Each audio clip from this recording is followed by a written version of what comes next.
지금 이미 뭐 비트코인 ETF 승인이 돼서 비트코인의 신뢰도는 4년, 뭐 7년, 8년 전, 10년 전과는 차원이 다르게 비트코인에 대한 신뢰도 올라갔거든요. 비트코인 없어질 거라고 생각하는 사람이 이제 없어요.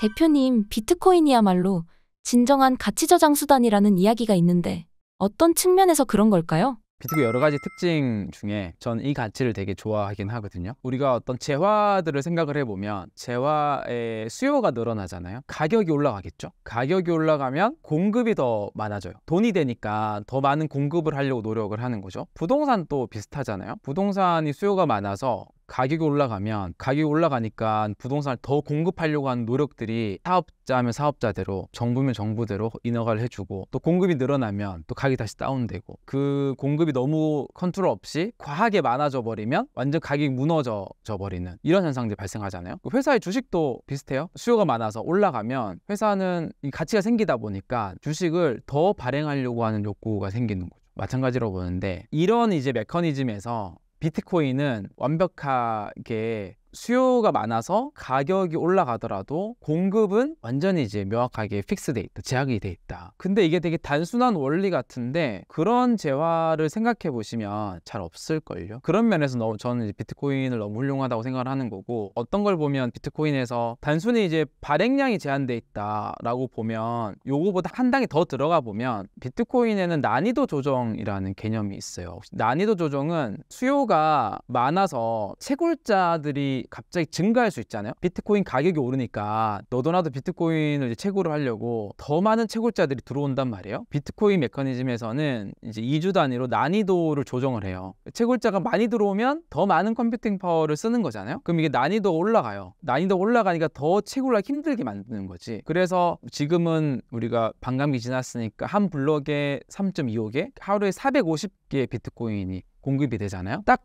공급량을 맞춰서만 이렇게 되는 거죠. 또 반대로 그렇게 해서 이제 돈이 안 돼서 채굴자들이 이탈을 해요. 여기 돈이 안 되네. 이탈을 하면 다시 난이도가 낮아져요. 낮아진다는 얘기는 뭐냐면 채굴 비용이 적게 들어간다는 거거든요. 요런 이제 그 메커니즘이 존재하기 때문에 비트코인 유지가 되는 거예요. 그리고 공급의 제약도 이제 생길 수 있고요. 금 같은 걸 예를 들어보면 금 가격이 오르니까 금을 서로 채굴을 하려고 하는 거예요. 너도 나도 채굴을 할 수도 있고 엄청난 기술을 개발할 수도 있겠죠. 그럼 더 많은 금이 채굴이 될 수 있겠죠. 국가가 통제하지 않는다면. 그런 부분이 되게 중요한 포인트인 것 같아요. 가치 저장의 수단으로서. 그렇게 되면 사실 이제 우리가 자산을 담는 거를 하나의 그릇이라고 표현을 해보면 돈을 담는 거예요. 어떤 그릇에 채권이라는 그릇에 담을 수도 있고요. 주식이라는 그릇에 담을 수도 있고 부동산에 담을 수 있어요. 근데 대부분의 자산들은 이 그릇에 구멍이 나 있다고 보면 돼요. 계속 얘네 통화를 더 발행하면 희석이 될 수도 있고요. 가장 구멍이 크게 나 있는 이제 그릇이 피앗머니예요. 신용화폐. 피앗머니는 달러만 보더라도 실질적으로는 연간 한 7에서 8% 인플레이션이 생기니까 그 정도 계속 구멍으로 샌다고 보면 되거든요. 금은 그게 2%고요. 2%만큼이 새롭게 생산되니까. 그런 면에서 비트코인은 이제 어떤 그릇인데 구멍이 전혀 안 나 있는 그릇인 거죠. 그러니까 내가 어떤 자산이 있으면 구멍이 나 있는 그릇에 넣으면 안 되잖아요. 그래서 구멍이 나지 않는 그릇에 넣어야 되고 그게 비트코인이고 그게 가치 저장의 수단이고 가치를 담는 그릇이고 그게 가능한 이유는 약간 난이도 조정과 같은 개념이 들어가 있어서 공급이 명확히 제약적이다. 근데 그런 자산이 잘 생각해보면 없다, 이 세상에. 그래서 매력적이다. 이렇게 볼 수 있을 것 같은데요. 대표님, 코인의 수요를 만들어내는 기능은 뭔가요? 제가 주로 아까 말씀드렸던 거는 가치 저장의 수단으로서 비트코인. 가치 저장이 되니까 사람들이 저축 용도라든지 구매력을 지키기 위해 이 자산을 사는 거예요. 투자 수요인 거죠. 근데 비트코인의 본질적인 가치는 여기 나오는 두 번째처럼 네트워크에서의 가치예요. 이게 뭐냐면 지정학적인 자산이라고 하는 게 여기서 나오는 거죠. 이게 이제 네트워크는 비트코인은 유틸리티죠. 그 유틸리티는 이 네트워크로서의 가치 때문에 나오는 거거든요. 비트코인 네트워크는 결국은 자산을 내가 피어투피어로 누군가한테 보낼 때 전 세계 어디서나 24시간 동안 누구한테나 검열 없이 자산을 보내는 거잖아요. 그래서 아까와 같은 게 대표적인 수요가 어떤 케이스냐면 2022년도에 이제 러시아 우크라이나 전쟁이 발발했잖아요. 전쟁 상황이 보통 생기면 금융망들이 많이 동결이 되고 기존의 금융 서비스를 이용을 잘 못하죠. 내 자산을 찾지 못하는 거예요. 거죠. 근데 피난을 가야 되고 이동을 해야 되잖아요. 그래서 실제로 여기 이제 자료화면에 나오는 것처럼 우크라이나 사람들 폴란드로 넘어갈 때 이 자기 자산을 ATM이나 금융기관을 찾아서 못 가니까 비트코인에 담아서 비트코인을 바꾸는 거죠. 그리고 그걸 가지고 이제 국경을 넘어요. 이제 비트코인은 전 세계 어디에서나 거래가 되니까요. 그 나라 돈으로 바꿔요. 그럼 자산 이전시킬 수 있잖아요. 또는 평소에 이 비트코인을 이제 개인 지갑에 담아서 보관을 해줄 수도 있고요. 그러면 이게 사실 쓰이는 거잖아요. 이게 비트코인 네트워크의 검열 저항성이라는 특징 때문에, 검열 저항성이라는 것은 말 그대로 검열이 되지 않는, 내가 어떤 것을 보내거나 이동을 시킬 때 누구도 이것을 검열할 수 없다, 뭐 동결시키거나 막을 수 없다, 이런 개념이잖아요. 그래서 비트코인은 이런 개념이 가장 잘 맞는 개념인 거죠. 이게 사실 유틸리티인 거죠. 이게 가능한 이유가 비트코인이 이제 탈중앙성이 되어 있기 때문에 가능하다고 보시면 될 것 같습니다. 방금 말씀하신 상황에서는 비트코인을 어떤 식으로 보관해야 좋을까요? 그죠. 아까와 같은 상황에서 만약에 거래소에 뒀다면, 거래소도 하나의 이제 국가기관의 감독을 받는 하나의 기관이라고 본다면 똑같이 이 거래소 이용 잘 안 되겠죠. 출금하려면 안 되고. 그런 케이스가 이제 개인 지갑에 보관했을 때만. 그래서 우리가 자주적인 자산이라고 하는 이유가, 또 가치 중립적인 자산이라고 하는 이유가 그런 이유 때문인 거죠. 내가 이 자산을 직접 움직일 수 있으니까. 근데 전쟁이나 이 극단적인 상황, 진짜 극단적인 상황이잖아요. 과거 뭐 3, 40년 다 살아왔는데 전쟁을 그렇게 고민하면서 산 것 같지는 않거든요. 진짜 극단적인 상황이 그렇게 될 수도 있다. 그리고 최근에 국제적인 정세를 보니 남일 같지는 않은 것 같다. 또 눈으로 보게 되고, 그래서 그런 것까지 고려하는데, 그런 이유 때문에라도 개인 지갑에 보관해야 될 이유도 있지만, 거래소 같은 경우는 해킹이라는 것에 또 생길 수가 있죠. 예를 들어서 가장 첫 번째 해킹이 2014년도에 마운트콕스가 첫 번째 일어난 거래소 해킹이었거든요. 그때 마운트콕스라는 거래소가 2010년에 생겼는데 2014년도에 글로벌 전체 거래량의 70%가 마운트콕스라고 하는 거래소에서 이루어졌어요. 근데 그게 해킹이 됐어요. 2014년도에. 85만 개의 비트코인이거든요. 생각해보면 내가 마운트콕스 거래소에 내 자산을 맡겨놓고 있었으면 거래소가 관리를 잘못한 거죠. 비밀키, 개인키를 관리 잘못해서 해킹을 당하게 되면 고스란히 개인한테 피해가 오니까, 마운트콕스 사건뿐만이 아니라 근래에는 2022년도에 뭐 FTX 거래소도 있잖아요. 이건 해킹은 아니죠. 근데 거래소가 고객의 자금을 유용 또는 잘못 운영을 한 거죠. 그래서 파산이 된 거죠. 그것도 이제 개인 입장에서는 내가 맡겨둔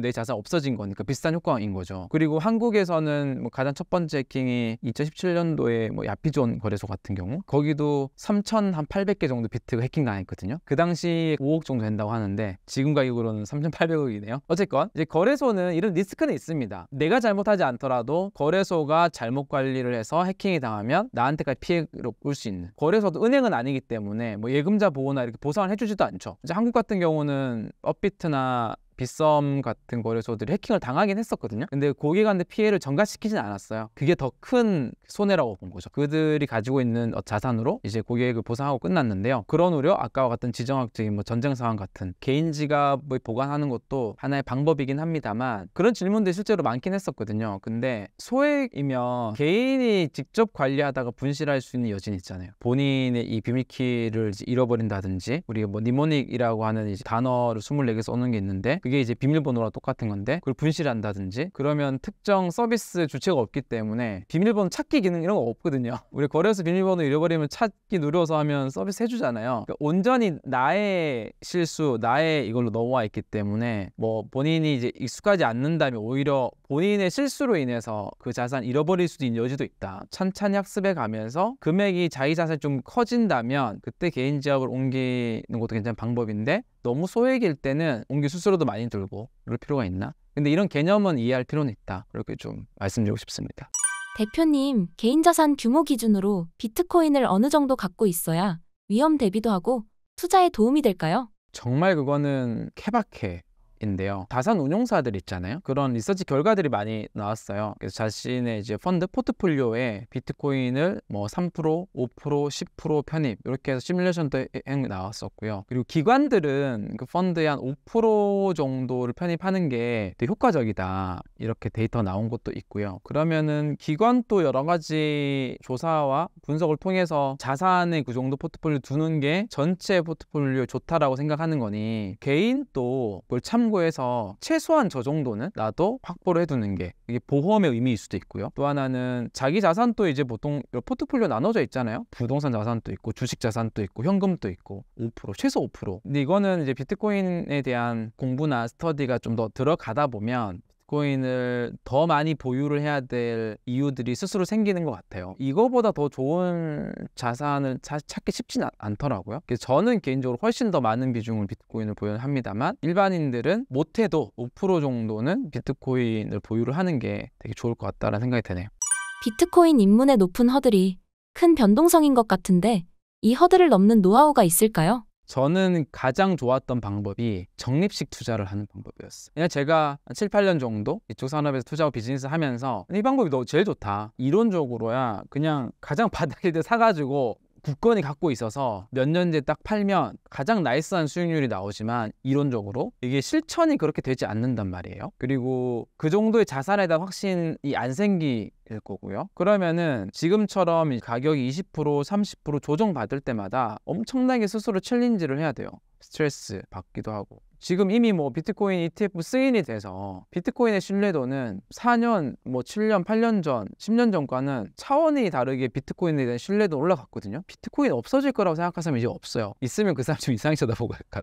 그럼에도 불구하고 고점 약간 1억 500, 1000 대비해서 지금 뭐 8,000, 8,500 이렇게 되니까 완전히 이제 다시 비트코인 큰일 나는 거 아니냐. 뭐 안 좋은 뉴스 쏟아지고 계속 봐야 되잖아요. 뭐 갑자기 마운트 콕스 물량 쏟아진다 그러고 이런 거 다 이겨내야 되니까요. 그런 의미에서 비트코인 적립 투자가 제일 좋고 적립식 투자는 그냥 단순히 멘탈로서 좋다. 이것도 첫 번째 가치로 존재하지만 시뮬레이션을 해보고 직접 해보면 수익률이 좋아요. 2016년도부터 언제 시작을 하더라도요. 적립식 투자를 하면 첫 해는 수익이 좀 날 수도 있고 많이 손해를 볼 수도 있어요. 왜냐면 비트코인은 계속 하락할 땐 7, 80% 정도 하락을 하니까. 근데 적립식 투자의 가장 중요한 자원은 뭐냐면 시간이라는 거거든요. 근데 시간을 2년 또는 3년 정도만 꾸준히 하게 되면 어떤 시기에 스타트를 하더라도 다 수익률 전환하는데 그 수익률의 크기가 여기 보시면 3년 되면 226%, 450%, 100%, 328% 그렇지 않은 이게 다 3배, 4배씩의 수익률이거든요. 그리고 맨 오른쪽에 보면 이 적립식으로 비트코인 샀을 때 3배의 수익을 도달하는 기간, 그러니까 200%죠. 16개월, 13개월, 10개월, 뭐 때로는 5개월 만에 도달하기도 하고요. 아주 길면 34개월이 있고요. 우리가 뭐 적금을 꾸준히 한다 할 때 2년, 3년이 그렇게 긴 기간이 아니거든요. 이렇게 하면 되게 안정적으로 수익을 창출할 수 있어요. 그리고 이런 창출하는 과정에 있어서 되게 힘든 게 아니라 한번 상상을 한번 해보세요. 적립 투자를 한다고 생각해요. 오늘 샀어요. 그리고 내일 살려고 하는데 비트코인 가격이 30% 빠져 있네요. 그럼 내일 구매할 때 기분이 좋으실 확률이 높아요. 왜냐하면 30% 빠진 만큼 더 구매를 하는 거니까. 그리고 그 다음날 또 20% 빠져요. 그러면 더 많이 구매하는 거거든요. 그러니까 가격이 좀 단기적으로 빠지더라도 어느 정도 되게 장기 투자를 할 수 있는 힘이 생기는 거죠. 반대로 가격이 오르면 당연히 어제 산 게 오늘 올라했기 때문에 기분이 좋아요. 그렇게 해서 되게 행복하게 꾸준히 장기 투자를 할 수 있거든요. 이게 다시 거슬러 올라가 보면 좋은 자산을 골라서 장기 투자해야 되는 아주 큰 전제가 있는데요. 그 장기 투자를 해야 되는 방법론 중에서 적립식 투자로 해야 장기 투자가 가능한 거죠. 아니면 그냥 한 번에 사두고 업비트 앱 지우고 더 이상 안 쳐다보고 그냥 5년 뒤에 다시 열어보고 이것도 괜찮아요.